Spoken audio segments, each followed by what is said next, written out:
এক হামলাতেই আমেরিকার $1 বিলিয়ন সম্পদ ছারখার করে দিল ইরান।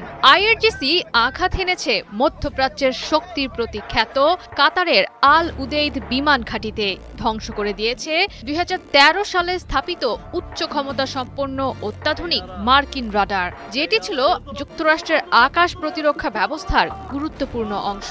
আইআরজিসির মিসাইল হামলাটির উদ্দেশ্য ছিল $1.1 বিলিয়ন ব্যয়ে স্থাপন করা ANFPS-132 block 5 upgraded early warning রাডারটি পুরোপুরি নষ্ট করে দেয়া।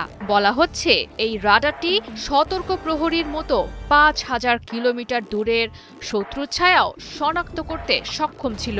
এটি ধ্বংস করে দেয়া মানে আমেরিকা ও তার সহযোগীদের চোখ অন্ধ করে দেয়া, কেননা কাতারে থাকা মধ্যপ্রাচ্যের সবচেয়ে বড় মার্কিন ঘাঁটিতে বসেই উপসাগরীয় অঞ্চলের নজরদারি চালাতো আমেরিকা ও তার মিত্ররা।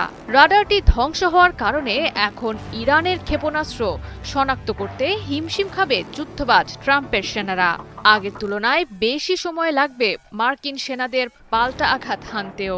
নড়বড় হয়ে গেছে উপসাগরীয় অঞ্চলে মার্কিন নজরদারির কার্যক্রম। ফলে ভবিষ্যৎ হামলা চালানোর ক্ষেত্রে বাড়তি সুবিধা পাবে ইরানের অকুতভয় সেনারা। আমেরিকা ইসরায়েলের যৌথ আক্রমণে দেয়ালে পিঠ ঠেকে গেছে ইরানের। উপসাগরের বাতাসে এখন আর শুধু অদেখা উত্তেজনা নয়, সত্যিকার অর্থেই ভেসে বেড়াচ্ছে বারুদের গন্ধ। আলোচনার টেবিলে কিংবা পর্দার আড়ালের লুকোচুরি খেলা থেকে বেরিয়ে এসেছে ইরান। তোয়াক্কা করছে না প্রতিপক্ষ এবং তাদের সহযোগীদের কোনো ধরনের মনস্তাত্ত্বিক এবং কূটনৈতিক চাপের। আমেরিকা ও ইসরায়েলের আগ্রাসী আচরণের বিরুদ্ধে জেগে উঠেছে আয়াতুল্লাহ খামেনির যোদ্ধারা। ইরানের বীর সেনারা রীতিমতো পণ করেছে মধ্যপ্রাচ্যের বুকে থাকবে না কোনো মার্কিন ঘাঁটির অস্তিত্ব।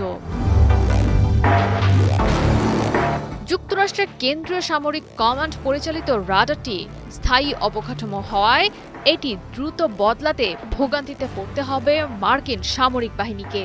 এমন কৌশলগত সংকটে আমেরিকা এর আগে মনে হয় না আর কখনো পড়েছে।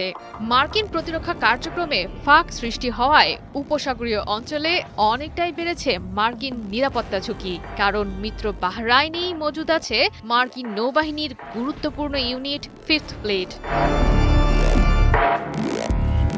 হামলাটির মাধ্যমে ট্রাম্প যেন বুঝে গেছেন প্রযুক্তিগত শক্তি সব নয়, কখনো কখনো ছোট আকারের সীমিত শক্তির ড্রোনও ধ্বংস করতে পারে বড় অবকাঠামো।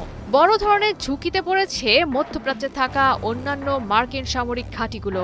সামরিক বিশ্লেষকদের ধারণা, প্রতিপক্ষের প্রতিরক্ষা ব্যবস্থা পরখ করে দেখতে টেস্ট স্ট্রাইকের আড়ালে দীর্ঘ যুদ্ধের প্রস্তুতি নিচ্ছে ইরান। জয়া সরকার, ৭১।